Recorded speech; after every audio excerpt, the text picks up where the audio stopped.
Այսպես Հովսեփը դարձավ թագավորի օգնականը։ Նա մարդկանց կարգադրեց 7 տարվա ընթացքում ցորենը հավաքել և տեղավորել մեծ պահեստների մեջ։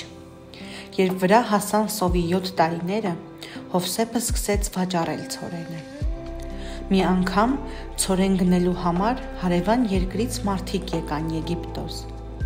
Դրանք Հովսեփի եղբայրներն էին, ովքեր վաճառել էին նրան ստրկության։ Նրանք եկան Հովսեփի առջև և խոնարհվեցին։ Հովսեփը ճանաչեց եղբայրներին, իսկ նրանք ոչ։ «Ձեր հայրը ողջ է», հարցրեց Հովսեփը։ «Դուք ուրիշ եղբայր ունեք»։ «Այո, մեր հայրը ողջ է։ Մենք ունենք փոքր եղբայր, որի անունը Բենյամին է», պատասխանեցին եղբայրները։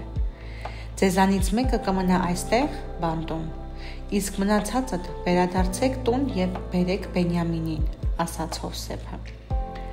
Այսպես եղբայրներից մեկը մնաց Եգիպտոսում, իսկ մյուսները վերադարձան տուն իրենց փոքր եղբորը Բենյամինին բերելու։ Երբ եղբայրները Բենյամինին հետ վերադարձան, Հովսեփը նրանց մի քիչ ցորեն վաճառեց, իսկ հետո ասաց. «Բենյամինը պետք է մնա ինձ մոտ»։ «Ոչ», վախեցան եղբայրները, «մենք պետք է Բենյամինին հետ տանենք տուն։ Մեր հայրը նրա կարիքը շատ ունի, ավելի լավ է մեզնից մեկին պահիր»։ Հովսեփը հասկացավ, որ եղբայրները փոխվել էին։ Նրանք փոշմանել էին, որ վաճառել էին Հովսեփին և ցավ պատճառել իրենց հորը։ Հովսեփը եղբայրներին հրավիրեց իր տուն ճաշի։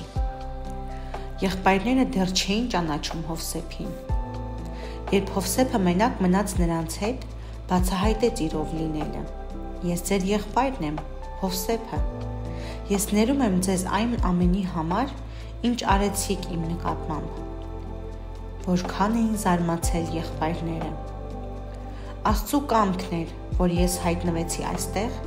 և օգնեցի թագավորին պահեստավորել ցորենը», շարունակեց Հովսեփը։ «Հիմա գնացեք ու բերեք իմ հորը, որ նա տեսնի ինձ»։ Եղբայրները կատարեցին Հովսեփի խնդրանքը։